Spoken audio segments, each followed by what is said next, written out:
Health is a major concern for everyone. We are constantly thinking about our health because we're reminded of it all the time. Whether that's in advertisements, or medical dramas, or the news. But if you have a uterus, chances are there's a part of your body that you are more encouraged to seek health care for than others, your reproductive system. From the time that many uterus havers start puberty, they are encouraged to start seeing a gynecologist and continue seeing one every year of their life. Women's reproductive health, as it is commonly known, is so medicalized that it has become a political issue to the point of being controversial. Because of this, women's health is often stigmatized, and many people suffer from the lack of medical care.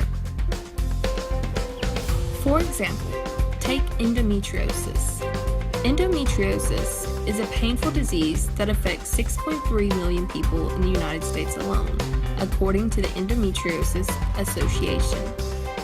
When a person has endometriosis, the tissue that normally grows inside the uterus, called endometrium, grows outside the uterus as well. The tissue then develops into lesions, which over the course of the menstrual cycle respond like the endometrium inside the uterus. It builds up and then breaks down to be shed during the period. However, this tissue is inside the body and cannot be shed. Endometriosis can cause intense pain, fatigue, gastrointestinal problems, and infertility. However, many people struggle to even get a diagnosis. Because of the medicalization of women's health, many people who complain of the symptoms of endometriosis to their doctors are dismissed as having simple period cramps. Countless people who find out later in life that they have had endometriosis had been complaining of the same symptoms for many years before someone would take them seriously.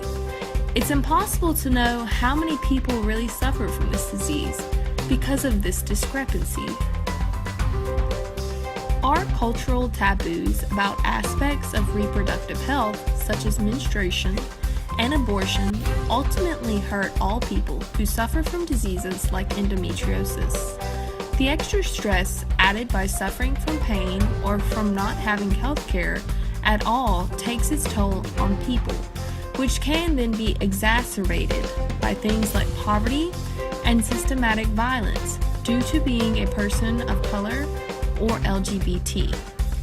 All these things coalesce to produce less than stellar conditions for health, even though that was supposed to be the main concern in the first place. So what can be done about this? If you're a healthcare provider, you can start by listening to the concerns of all your patients with the same amount of respect. Only when everyone feels comfortable talking about their health will we start to improve it.